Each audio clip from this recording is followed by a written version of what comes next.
ሰላም እንዴት ናችሁ? ውድ የጄኤምኤም ቴሌቪዥን ተመልካቾቻችን የሰዓቱን ክርስቲያናዊ ሀገር አቀፍና ዓለም አቀፍ መረጃዎችን ይዘን ወደ እናንተ ቀርበናል። በቅድሚያ አርዕስተ ዜና። የኢትዮጵያ ሙሉ ወንጌል አማኞች ቤተክርስቲያን የ2017 ዓ.ም የተሻሻለው የጋብቻና ቤተሰብ ሕይወት መምሪያ የርክክብ ፕሮግራም ተካሄደ። ተጨማሪ 2 ሰዎች በማርበርግ ቫይረስ መያዛቸውን የጤና ሚኒስቴር አስታወቀ። ከውጪ የደቡብ አፍሪካ የሴቶች መብት ተሟጋቾች ጾታዊ ጥቃትን የሚያወግዝ አገር አቀፍ ሰላማዊ ሰልፍ እንዲካሄድ ጠየቁ። የኢትዮጵያ ሙሉ ወንጌል አማኞች ቤተ ክርስቲያን የ2017 ዓመተ ምህረት የተሻሻለው የጋብቻ ቤተሰብ ሕይወት መምሪያ የርክክብና ማሻሻያውን ላዘጋጁት የኮሚቴ አባላት የምስጋና ሰርተፊኬት የመስጠት ፕሮግራም ተካሄደ።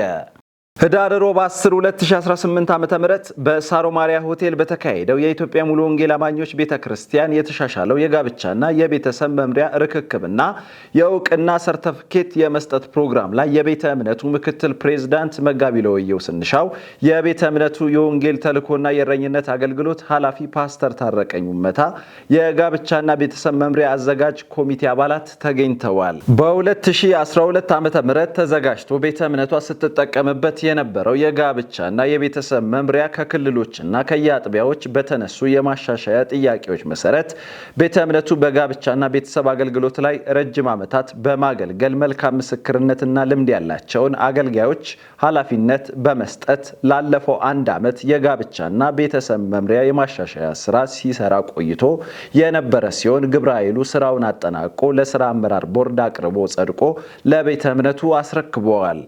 የቤተ እምነቱ ምክትል ፕሬዝዳንት የሆኑት መጋቢ ለወየው ስንሻው ግብረ ኃይሉን በማመስገን የተሻሻለውን የጋብቻና የቤተሰብ መምሪያ የተረከቡ ሲሆን በዚህም የማዘጋጀት ስራ ላይ በትጋት በመሰጠት ለተሳተፉት ለመጋቢ ዶክተር ተስፋዬ ቃሚሶ፣ ለመጋቢ ምንዋብ ተካ፣ ለመጋቢ ኤርሚያስ አየለ፣ ለዶክተር አለሙ ዋጋሪ፣ ለኢንጂነር ግርማ ተሰማ፣ ለወይዘሮ ስንቀነሽ አዘነ፣ ለዶክተር ቀበኔ ሁንዴሳ፣ ለወንድም በለጠ ዋቃቤካ፣ ለወንድም ዘመድኩን ተክሌ የምስጋና ሰርተፊኬት ተሰጥቷቸዋል። በመጨረሻ መጋቢ ለወየው ስንሻው የተሻሻለው የጋብቻና የቤተሰብ መምሪያ በቀጣይ ለክልሎችና ለአጥቢያዎች ተደራሽ የማድረጉ ስራ እንደሚከናወን ገልጸዋል። የኢትዮጵያ ሃይማኖት ተቋማት ጉባኤ ከፍትህ ለሁሉም ኢትዮጵያ ጋር በመተባበር መስራት የሚያስችለውን የመግባቢያ ስምምነት ተፈራረመ። የኢትዮጵያ የሃይማኖት ተቋማት ጉባኤ አርኤስኢ ከፍትህ ለሁሉም ኢትዮጵያ ጀስቲስ ፎር ኦል ፒኤፍ ኢትዮጵያ ጋር በመተባበር በሰላም ግንባታ፣ በግጭት መከላከልና አያያዝ እንዲሁም በእርቀ ሰላም ግንባታ ላይ በትብብር መስራት የሚያስችለውን የመግባቢያ ስምምነት ህዳር 11 ቀን 2018 ዓ.ም በጉባኤው ጽህፈት ቤት የስብሰባ አዳራሽ ተፈራርመዋል። በፊርማ ስነ ስርዓቱ ላይ የተገኙት የኢትዮጵያ የሃይማኖት ተቋማት ጉባኤ ጠቅላይ ጸሐፊ ሊቀ ትጉሃን ቀሲስ ታገይ ታደለ ባስተላለፉት መልእክት የኢትዮጵያ የሃይማኖት ተቋማት ጉባኤ ከፍትህ ለሁሉም ኢትዮጵያ ጋር በመተባበር በርካታ ስራዎችን ሲሰራ መቆየቱን አስታውሰው አሁን የተፈራረመው የመግባቢያ ስምምነት ሁለቱ ተቋማት ያላቸውን አቅም በማቀናጀት በሰላም ግንባታ፣ በግጭት መከላከልና አያያዝ እንዲሁም በእርቀ ሰላም ግንባታ ስራዎች ላይ ጉባኤው ለሚሰራው ስራ ተጨማሪ አቅም የሚፈጥር መሆኑን አስረድተዋል። አክለውም በተናጠል ከሚሰራ ስራ ይልቅ በትብብርና በቅንጅት የሚሰራ ስራ ውጤቱ ከፍ ያለ ስለሆነ ከፍትህ ለሁሉም ኢትዮጵያ በይበልጥ በመቀራረብና በመቀናጀት የተሻለ ስራ ለመስራት ሁሉን አቀፍ ጥረት እንደሚያደርግ አብራርተዋል። የፍትህ ለሁሉም ኢትዮጵያ ፕሬዝዳንት የሆኑት ፓስተር ዳንኤል ገብረስላሴ በበኩላቸው የሰላም ግንባታ ስራ ለትውልድ የሚተላለፍ ስራ በመሆኑ የኢትዮጵያ የሃይማኖት ተቋማት ጉባኤ የሚሰራቸውን የሰላም ግንባታ ስራዎች ይበልጥ በመደገፍና በአጋርነት አብሮ በመስራት ትውልድ ተሻጋሪ ውጤት ለማስመዝገብ አቅም የፈቀደውን ሁሉ ለማድረግ ዝግጁ መሆናቸውን ገልጸዋል። መረጃው የኢትዮጵያ የሃይማኖት ተቋማት ጉባኤ የህዝብ ግንኙነት ሚዲያ ክፍል ነው። ተጨማሪ 2 ሰዎች በማርበርግ ቫይረስ መያዛቸውን የጤና ሚኒስቴር አስታወቀ። በትላንትናው ዕለት በተደረገ የላብራቶሪ ምርመራ ተጨማሪ 2 ሰዎች በማርበርግ ቫይረስ መያዛቸውን የጤና ሚኒስቴር አስታውቋል።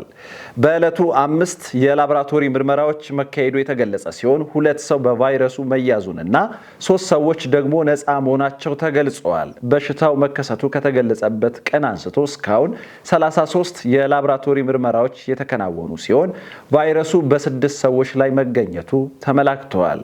በተጨማሪም ቫይረሱ ተገኝቶባቸው ሕይወታቸው ያለፉ ሰዎች ቁጥር 3 ሲሆን 3 ሰዎች ደግሞ በሕክምና ላይ እንደሚገኙ ተጠቁመዋል። መረጃው ከጤና ሚኒስቴር ገጽ አገኘ ነው። 90% የሚሆነው የኢትዮጵያ ንግድ ባንክ የገንዘብ ልውውጥ የሚከናወነው በዲጂታል መንገድ ነው ተባለ።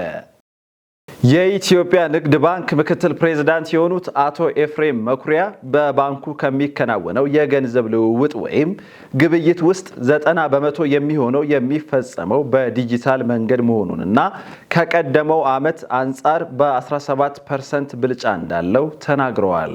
ምክትል ፕሬዝዳንቱ በ2017 በጀት ዓመት በኢትዮጵያ የፋይናንስ ተቋማት በዲጂታል መንገድ የተዘዋወረው ብር 17.7 ትሪሊየን ብር መሆኑን አንስተው ከዚህ ውስጥ 13 ትሪሊዮኑ ወይም 73% ያህሉ በንግድ ባንክ በኩል መፈጸሙን ተናግረዋል።